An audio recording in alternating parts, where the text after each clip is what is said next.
Hi friends, welcome to the video. Today we are going to discuss how to checkmate with a single queen. Before that, two very important points. The first one is the planning. Planning is not only important in the opening game or in the middle game, it is equally important in the end game as well.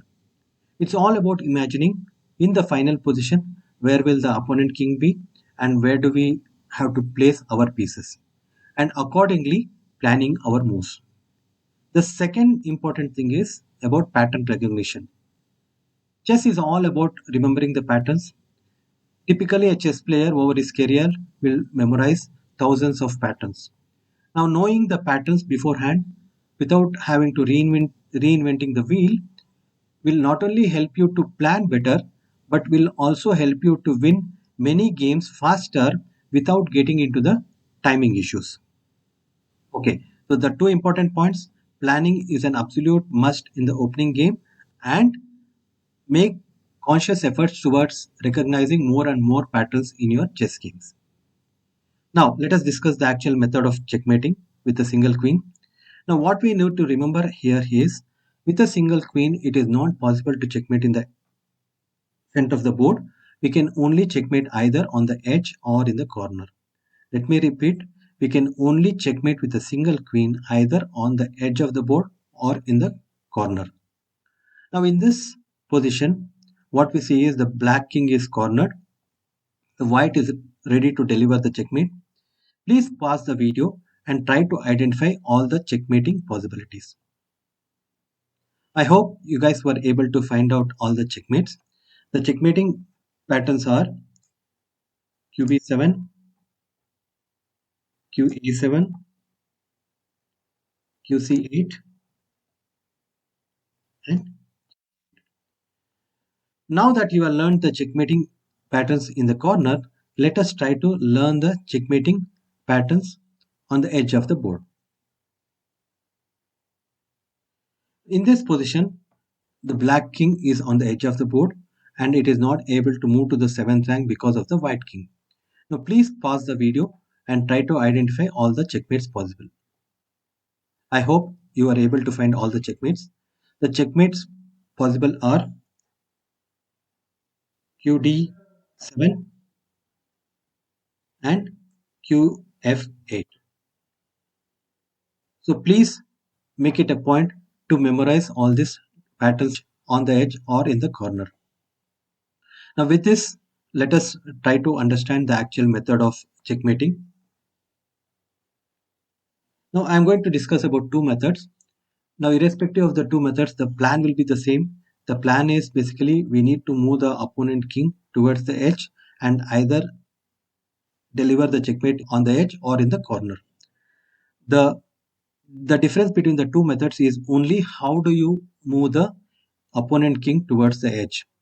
And in the first method, the stalemating possibilities are less. And in the second method, you need to be more careful because the stalemating possibilities are more. But the second method takes lesser moves. Right. Let us discuss the first method. In the first method, we are only going to use the queen. And with the help of the queen, we are going to move the king towards the edge. And only when the opponent king has moved towards the edge, we are going to use our king and deliver the checkmate with the queen. Let us see the first method.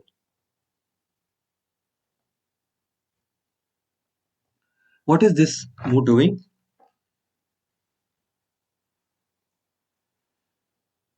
This move is confining the king to this rectangle. So our future plan is not to allow the black king to escape from this block and make the block smaller and smaller and move the black king towards the edge. And second thing we need to observe here is the queen is placed at a knight's distance from the king. So we are going to use the same pattern and try to move the king towards the edge. Please observe that we are always maintaining the queen at a knight's distance. Now that we have moved the opponent king towards the edge, Now we are going to move our king towards the opponent king.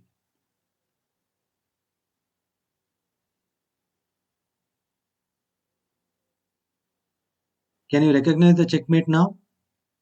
There are two checkmates possible, q e8 and q c7.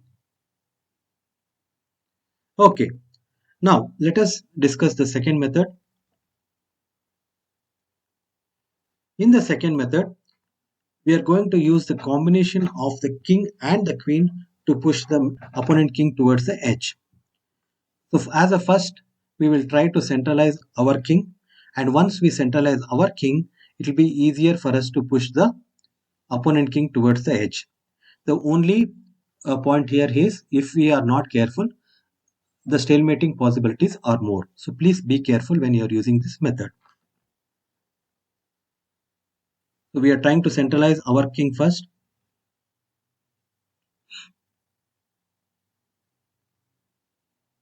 Now we are moved the queen and we are keeping our queen at a knight's distance. And now we are not going to allow the queen to escape the box.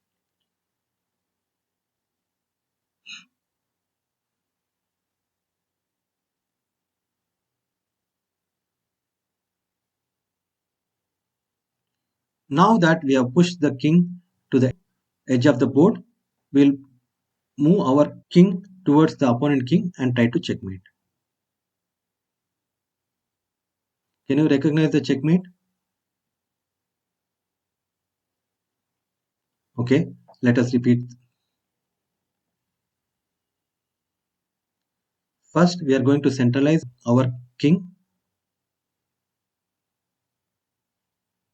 When no more centralization is possible, we will move our queen.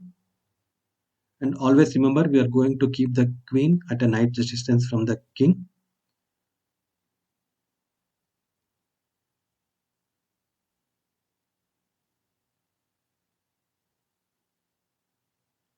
We have pushed the king to the edge of the board.